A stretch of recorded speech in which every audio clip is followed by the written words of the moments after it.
মৰমৰ শিক্ষাৰ্থীসকল, তোমালোকৰ আপোন পাঠৰ ষষ্ঠটো পাঠ পলু আৰু গোবৰুৱা।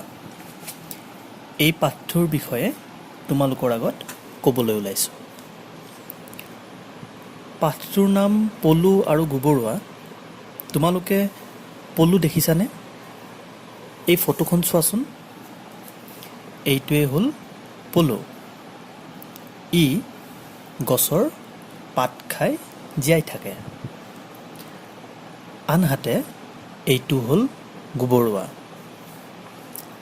তোমালোকে চাগে গোবৰুৱা ঘৰৰ ওচৰে পাজৰে দেখিছাই।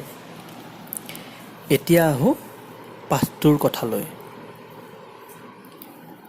গাঁও এখনত এজাক পলুৱে বাস কৰিছিল। পলুৱে যিহেতু গছৰ পাত খায়, গতিকে এই পলুবোৰে মানুহবোৰৰ বাৰীত থকা কুমলীয়া পাতবোৰ খাইছিল।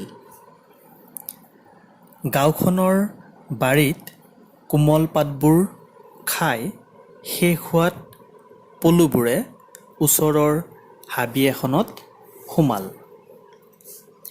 সেই হাবিখনত থকা গছবোৰত বহুত কোমল পাত থকাত সিহঁতে আনন্দ মনেৰে সেইবোৰ খাবলৈ ধৰিলে।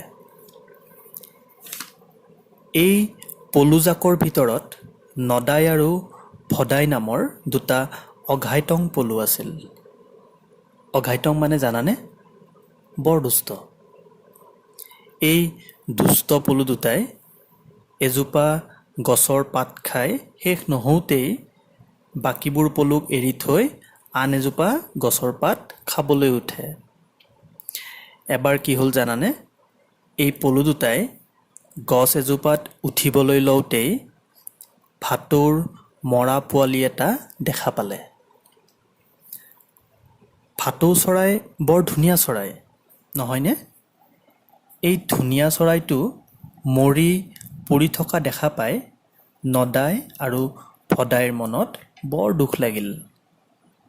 তথাপি দুয়ো পাত খাবলৈ আৰম্ভ কৰিলে।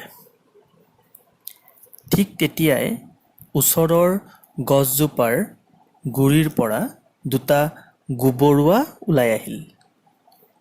সিহঁতে মৰা ভাটৌটোৰ ওচৰৰ মাটিখিনি খান্দিবলৈ ধৰিলে। গাঁতটো খন্দা হোৱাত গোবৰুৱা দুটাই চৰাই পোৱালিটোক সেই গাঁতটোত পেলাই দিলে। চৰাই পোৱালিটোৰ সতে গাঁতটোত এটা গোবৰুৱা সোমাই গ'ল। গোবৰুৱাটো চৰাই পোৱালিটোৰ গাত শুই দিলে আৰু আনটো গোবৰুৱাই গাঁতটো মাটিৰে পুতিবলৈ ধৰিলে। এই গোটেই ঘটনাটো ভদায়ে চাই আছিল। সি গোবৰুৱাটোক সুধিলে যে লগৰ গোবৰুৱাটোক কিয় মাটিৰে পুতিছে? উশাহ নাপালে দেখোন মাটিৰ তলত থকা গোবৰুৱাটো মৰি যাব। কথাখিনি শুনিহে গোবৰুৱাটোৱে নদাই আৰু ভদাইক দেখা পালে। গোবৰুৱাটোৱে ক'লে যে সিহঁতে কি কৰিছে পলু দুটাই চাই থাকক, আৰু বুদ্ধি আছে যদি নিজেই বুজি পাব গোবৰুৱা দুটাই কি কৰিছে। এনেতে মৰা ভাটৌটোৰ গাত কণী পাৰি আনটো গোবৰুৱা বাহিৰলৈ ওলাই আহিল।